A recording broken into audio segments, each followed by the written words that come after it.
ಕಾಶ್ಮೀರಲ್ಲಿ 26 ಸಾರ್ವಜನಿಕರ ಹತ್ಯೆ ಆಯಿತು. ಭಾರತೀಯರ ಹಿಂದೂಗಳ ಹತ್ಯೆ ಆಯಿತು.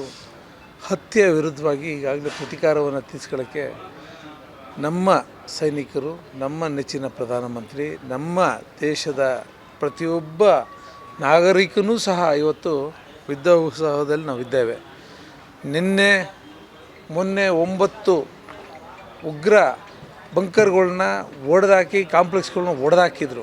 ಅದರ ಪ್ರತೀಕಾರವನ್ನು ತೀರಿಸ್ಕೊಳ್ಳೋಕ್ಕೆ ಮುಂದಾದಂಥ ಪಾಕಿಸ್ತಾನದ ವಿರುದ್ಧ ನಿನ್ನೆ ಇಡೀ ಪ್ರಪಂಚ ನೋಡೋ ರೀತಿಯಲ್ಲಿ ನಮ್ಮ ಸೈನಿಕರು ತಕ್ಕ ಉತ್ತರವನ್ನು ಕೊಟ್ಟಿದ್ದಾರೆ.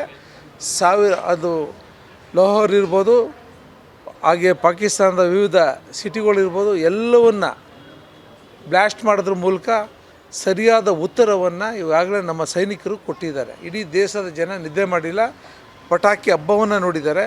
ಪಟಾಕಿ ಹಬ್ಬ ಯಾವ ರೀತಿ ನಾವು ಸಂಭ್ರಮಿಸ್ತೀವಿ, ಆ ರೀತಿ ನಮ್ಮ ಸೈನಿಕರು ದಿಟ್ಟ ಹೆಜ್ಜೆಯನ್ನು ಇಡ್ತಾಯಿದ್ದಾರೆ, ದಿಟ್ಟ ಹೋರಾಟವನ್ನು ಮಾಡ್ತಾಯಿದ್ದಾರೆ. ಪಾಕಿಸ್ತಾನ ಒಂದು ರೀತಿ ಕೊಲಾಪ್ಸ್ ಆಗೋ ರೀತಿಯಲ್ಲಿ ಲಾಹೋರ್ ಮುಗಿದೋಗಿದೆ. ಅದೇ ರೀತಿ ಬಂದರುಗಳು ಮುಗಿಸಿದ್ದಾರೆ. ಖಲಿಸ್ತಾನ ಎಲ್ಲ ಪ್ರದೇಶಗಳನ್ನು ಪ್ರಮುಖವಾಗಿ ವಿಶೇಷವಾಗಿ ಪಾಕಿಸ್ತಾನದ ಪ್ರಧಾನಮಂತ್ರಿಯವರ ಗೃಹ ಹತ್ತಿರನೇ ಒಂದು 15-20 ಕಿಲೋಮೀಟ್ರ್ ದೂರದಲ್ಲಿ ಬ್ಲಾಸ್ಟ್ ಆಗಿರ್ತಕ್ಕಂಥದ್ದು. ಈಗಾಗಲೇ ಪಾಕಿಸ್ತಾನದ ಯಾರು ಪ್ರಧಾನಮಂತ್ರಿ ಇದ್ದಾರೆ ಅವರಾಗಲೇ ಬೇರೆ ದೇಶಕ್ಕೆ ಪಲಾಯನ ಆಗಿದ್ದಾರೆ ಅಂತಕ್ಕಂಥ ಮಾಹಿತಿ ಸಹ ನಮ್ಮ ಸೈನಿಕರ ಮೂಲಕ, ದೇಶದ ಮೂಲಕ ಗೊತ್ತಾಗ್ತಾ ಇದೆ. ಇವತ್ತೊಂದು ದಿನ ಅವ್ರು ಬಾಯಿ ಮುಚ್ಕೊಂಡು ಸುಮ್ಮನಿದ್ರೆ ಇನ್ನು ಉಳಿದ ಜೀವವೂ ಸಹ ಉಳಿತದೆ. ಇದೇ ರೀತಿ ಮುಂದುವರಿಸಿದ್ರೆ ಅವರು ಸರ್ವನಾಶ ಆಗೋದಂತೂ ಸಿದ್ಧ. ನಮ್ಮ ಸೈನಿಕರು ಅತ್ಯಂತ ಸಮರ್ಥರಾಗಿದ್ದಾರೆ.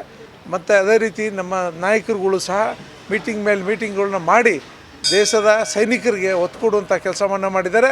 ಇವತ್ತೊಂದು ದಿನ ಇಡೀ ಪ್ರಪಂಚ ಮೆಚ್ಚುಗೆಯನ್ನು ವ್ಯಕ್ತಪಡಿಸ್ತಾ ಇದೆ. ಅಮೇರಿಕಾ ದೇಶವೂ ಸಹ ಆ ಉಗ್ರರು ಏನು ಸಾರ್ವಜನಿಕರ ಮೇಲೆ ನಮಗೆ ಫೈರ್ ಮಾಡ್ತಾ ಇದ್ದಾರೆ. ಇವತ್ತು ನಾವು ಮಾಡ್ತಾ ಇರ್ತಕ್ಕಂಥದ್ದು ಉಗ್ರ ತಾಣಗಳ ಮೇಲೆ ಮಾತ್ರ ಮಾಡ್ತಾಯಿದ್ವಿ. ಇನ್ನು ಪಾಕಿಸ್ತಾನದ ಮೇಲೆ ನೇರವಾಗಿ ಸಾರ್ವಜನಿಕರ ಮೇಲೆ ನಾವು ಅವ್ರ ಮೇಲೇನು ಪ್ರಾಣಹಾನಿ ಮಾಡುವಂಥ ಕೆಲಸ ನಮ್ಮ ಸೈನಿಕರು ಮಾಡ್ತಾ ಇಲ್ಲ. ಎಲ್ಲೆಲ್ಲಿ ಉಗ್ರರಿದ್ದಾರೆ ಆ ಒಂದು ಉಗ್ರರು ಮತ್ತು ನಮಗೆಲ್ಲಿ ದಾಳಿ ಮಾಡೋಕ್ಕೆ ನಿಂತಿದ್ದಾರೆ ಅಂಥ ಕಡೆ ಮಾತ್ರ ನಾವು ಇನ್ನೂ ಸಹ ಈಗ ಟ್ರಯಲ್ ಅಷ್ಟೇ. ಇನ್ನೂ ಮುಂದಿನ ದಿನಗಳಲ್ಲಿ ಸರಿಯಾದಂಥ ಯುದ್ಧ ಪರಿಪೂರ್ಣವಾಗಿ ಡಿಸೈಡ್ ಆದರೆ ಪಾಕಿಸ್ತಾನ 4-5 ದಿನದಲ್ಲಿ ಅದು ಉಳಿಯೋದಿಲ್ಲ ಅಂತಕ್ಕಂಥದ್ದು.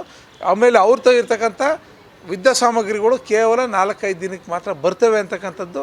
ಮತ್ತು ಅವರು ಕಳಿಸಿರ್ತಕ್ಕಂಥ ಡ್ರೋನ್ ಇರ್ಬೋದು, ಮತ್ತು ಯುದ್ಧ ವಿಮಾನಗಳಿರ್ಬೋದು, ಎಲ್ಲವನ್ನು ಒಡೆದು ಬಿಸಾಡುವಂಥ ಕೆಲಸವನ್ನು ನಮ್ಮ ದಿಟ್ಟ ಹೆಜ್ಜೆಯನ್ನು ನಮ್ಮ ಸೈನಿಕರು ಮಾಡಿರ್ತಕ್ಕಂಥದ್ದು. ಇವತ್ತು ಸೈನಿಕರಿಗೆ ಶಕ್ತಿ ತುಂಬುವಂಥ ಕೆಲಸವನ್ನು ನಾವು ಮಾಡಬೇಕು. ನಮ್ಮ ದೇಶದ ಜನಕ್ಕೆ ಒಳ್ಳೆಯದಾಗಬೇಕು. ದೇಶದ ಪ್ರತಿ 140 ಕೋಟಿ ಜನರಿಗೂ ಸಹ ಒಳ್ಳೆಯದಾಗಬೇಕು ಅನ್ನೋದು ದೃಷ್ಟಿಯಿಂದ ನಾವು ಇವತ್ತು ಹನುಮ ಚಾಲಿಸೆಯನ್ನು ಓದಿದ್ವಿ. ಮತ್ತು ನಂತರದಲ್ಲಿ ಹನುಮಂತನ ದರ್ಶನವನ್ನು ಮಾಡಿ ಆ ಭಗವಂತನಲ್ಲಿ ಸೈನಿಕರಿಗೆ ಬಲವನ್ನು ತುಂಬುವಂಥ ಕೆಲಸವನ್ನು ಆ ಭಗವಂತ ಮಾಡಲಿ. ಯಾವ ಧರ್ಮದ ಪರವಾಗಿ ಇರ್ತಕ್ಕಂಥ, ಧರ್ಮ ರಕ್ಷಣೆಗೆ ಇರ್ತಕ್ಕಂಥ ರಾಮ ಹಾಗೆ ಆಂಜನೇಯ ಯಾವಾಗಲೂ ಸಹ ಧರ್ಮದ ಪರವಾಗಿರ್ತಕ್ಕಂಥವ್ರು ಅವರ ದೇವಾಲಯದಲ್ಲಿ ಇವತ್ತು ಪೂಜೆ ಕೈಂಕರ್ಯಗಳನ್ನು ನಮ್ಮೆಲ್ಲ ಕಾರ್ಯಕರ್ತರುಗಳು, ನಮ್ಮೆಲ್ಲ ನಗರ ಪಾಲಿಕಾ ಸದಸ್ಯರುಗಳು, ನಮ್ಮೆಲ್ಲ ಪದಾಧಿಕಾರಿಗಳು ಒಟ್ಟಾಗಿ ಸೇರಿ ಈ ಒಂದು ಪೂಜಾ ಪುರಸ್ಕಾರವನ್ನು ನಾವು ಮಾಡ್ತಾಯಿದ್ದೀವಿ. ಇವತ್ತೊಂದು ದಿನ ಈ ಯುದ್ಧವನ್ನು ನಿಲ್ಲಿಸುವಂಥದ್ದು, ಶಾಂತಿ ಅಂತಕ್ಕಂಥದ್ದು ನಮ್ಮ ದೇಹ, ಭಾರತದ ದೇಹ. ಆದರೆ ಅದಕ್ಕೆ ತದ್ವಿರುದ್ಧವಾಗಿ ನಡ್ಕೊಂಡ್ರೆ ಅದಕ್ಕೆ ಪ್ರತಿಯಾಗಿ ನಮ್ಮ ಸೈನಿಕರು ತಕ್ಕ ಉತ್ತರವನ್ನು ಕೊಡ್ತಾರೆ. ಈ ಯುದ್ಧವನ್ನು ಕೇವಲ 10 ದಿನದಲ್ಲಿ ಮುಗಿಸ್ತಾರೆ ನಮ್ಮ ಸೈನಿಕರು ಅಂತಕ್ಕಂಥ ವಿಶ್ವಾಸ ನಮಗಿದೆ.